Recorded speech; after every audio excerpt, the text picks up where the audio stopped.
This is the man in black, your friendly storyteller, the voice of darkness. It is very nearly midnight, the witching hour.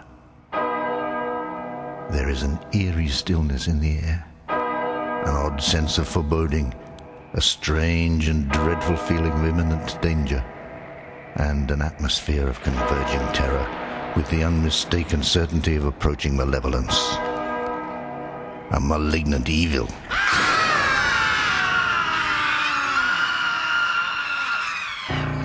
Just the setting for the story I am about to tell you.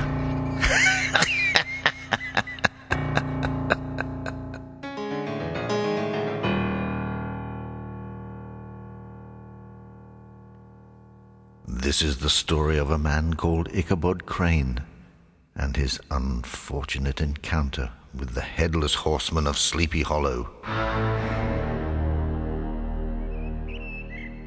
Sleepy Hollow is one of the quietest places in the whole wide world. The only sounds to be heard above the babbling brook that meanders there are the birds, starlings, sparrows, and perhaps an occasional woodpecker. An unusual tranquility indeed. However, no one ever went into Sleepy Hollow, not even in the daytime, because people for miles around believed that the place was haunted.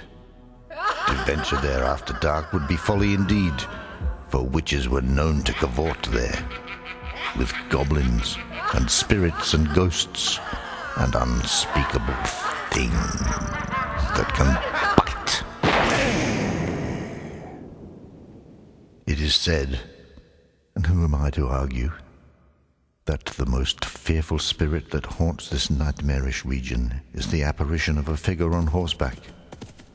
The figure has no head. It is said to be the ghost of a Hessian trooper whose head had been carried away by a cannonball in some nameless and forgotten skirmish during the Revolutionary War, and who is compelled forever to furiously ride as if on the wings of the wind to the scene of the battle in a forlorn and nightly quest to recover his head, and then get back before daybreak to the little whitewashed church where lay his troubled grave. He is known throughout this region of fantasy and shadows as the Headless Horseman of Sleepy Hollow. Not very far from Sleepy Hollow was a schoolhouse. The schoolmaster's name was Ichabod Crane.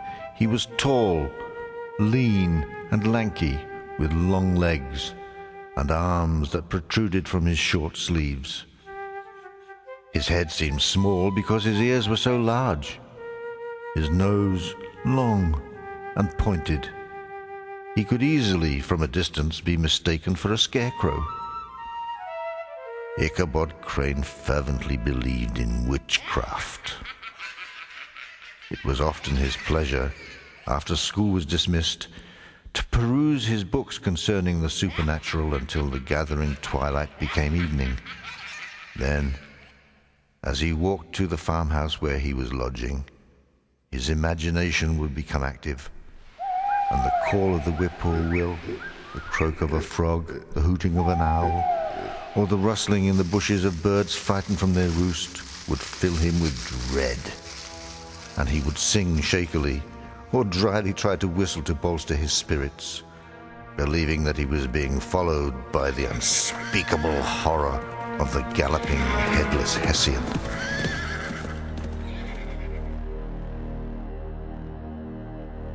Catharina van Tassel was the daughter and only child of a wealthy local Dutch farmer. She was an attractive young lady of 18 years, plump as a partridge and as rosy-cheeked as one of her father's peaches. Ichabod was enraptured and found her almost as desirable as her father's considerable wealth. He had serious thoughts of marriage, Unfortunately for Ichabod, he was not the only contender for Katerina's hand. She had many admirers. The most formidable among these was the swashbuckling young giant whose name was Abraham, or, according to the Dutch abbreviation, Brom. Brom van Brunt. He was famous for miles around for feats of great strength and daring, his powerful frame lending credence to his nickname, which was Brom Bones. Being good-humored and boyishly mischievous, he enjoyed playing pranks and engaging in boisterous fun and frolics. He was also a superb horseman. His feats in the saddle were legendary. He liked nothing better than to race his huge black stallion, called Daredevil. One fine autumnal afternoon, word arrived at school that Ichabod was invited to a merrymaking that evening at the house of Mynheer Van Tassel. The pupils were hurried through their lessons and let loose an hour or so early, amid much din and in joyous disbelief at their early freedom. After carefully brushing and putting on his best black suit, indeed, his only suit, Ichabod borrowed a horse from the farmer with whom he lodged. The animal was an old cart horse, and his name was Gunpowder. Gunpowder had seen many summers and did not, in truth, have a great many more to look forward to. Even so, he was in good fettle for his age, and he clip-clopped his way to Mynheer Van Tassel's with the long-shanked Ichabod astride him.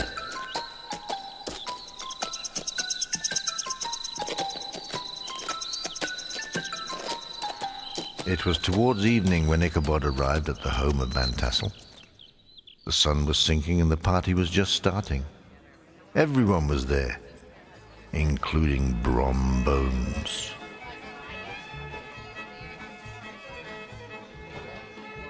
The dancing had begun.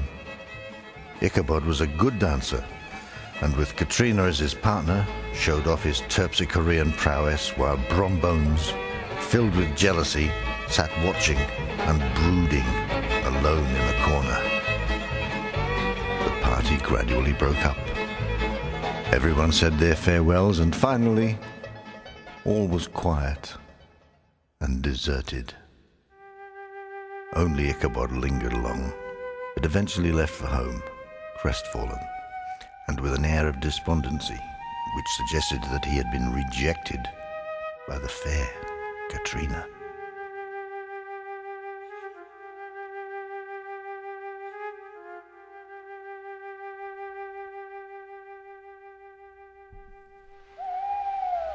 It was approaching that certain hour, the time of night that chills the soul, the time of impending catastrophe.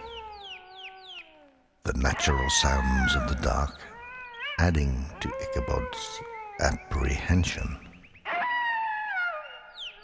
As the night grew darker, he remembered all too clearly the tales he had heard of ghosts and spirits and goblins and gremlins. And as the clouds drifted across the face of the moon, the shadows became longer and deeper, and he felt alone and afraid. He was now in Sleepy Hollow, and he could almost taste the impending malevolence. There, before him, was the hanging tree, gnarled and twisted, casting grotesque shadows and shapes, as if pointing to the very essence of purgatory. Ichabod tried to whistle a tune to himself, but his pursed, dry lips produced no sound. He thought he heard his name being whispered all around him. Then a sudden groan from the tree made his flesh creep with stark terror. But it was only two large branches rowing together in the rising wind. Wasn't it? A little way from the hanging tree was a small stream, its bubbling percolation sounding like a witch's cauldron.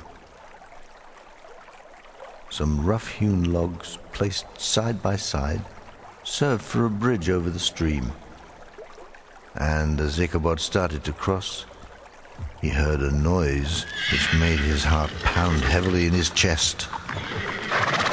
His breathing became shallow and quicker, and his hair stood on end.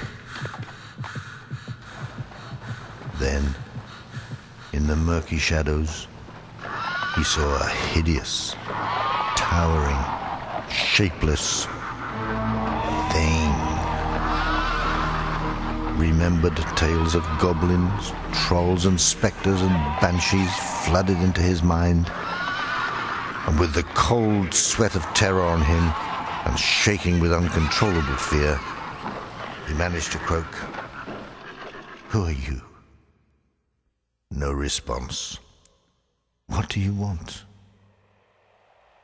The only reply came from the wind in the trees and a distant, lonely owl. Gunpowder began to move when suddenly the thing jumped into the middle of the path. With sinister head tossing and nostrils distended and snorting, the ghoulish apparition now took on the shape of a monstrous black horse, carrying a rider with a flowing cape which was blowing high in the wind. The updraft in the cloak gave the impression that the horse had enormous flapping wings, and it was following old Gunpowder at an equal pace, but keeping some distance between them. Ichabod soon went quicker in an effort to get away, but the stranger quickened too. Ichabod slowed down. The other did the same. His heart sank, and he was now anticipating a fearful death. Or worse. Rising ground brought the nightmare apparition into high relief. Ichabod was horrified to see that the horseman was headless. The head was being carried underneath his arm, and it glowed over all with a ghostly, pulsating iridescence, and the eyes flickered and flashed and spat sparks. Spurring Gunpowder on with kicks and blows, Ichabod tried to escape, but in vain. His every move shadowed. They galloped along the road and through a sandy hollow lined with trees and bushes. Then over the bridge which leads to the little whitewashed church, wherein lies the forgotten grave of the headless Hessian soldier. About halfway through the hollow, and probably due to the rough ride, the girths holding the saddle gave way, and to his horror he felt the whole thing slip from under him. Still galloping, and in a blind panic, he tried to save himself by grasping old Gunpowder around the neck. Jarred, jolted and jostled, he was hanging on for dear life, hoping to get across the approaching bridge to the church, where he hoped he might gain sanctuary. He finally reached the bridge and thundered across to the other side. Glancing back, he saw his tormentor rise in his stirrups and hurl the fiery head. It hit him hard on the temple. He fainted and fell heavily to the ground.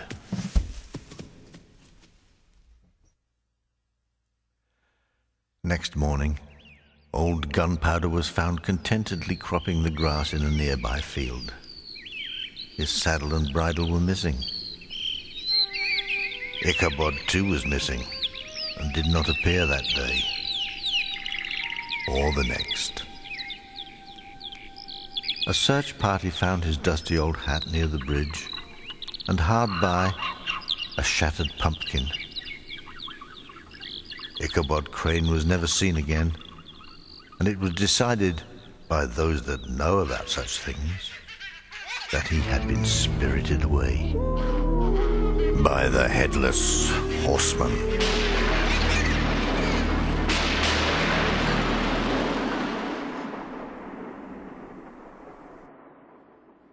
Brom Jones, now without rivals, eventually married the fair Katrina.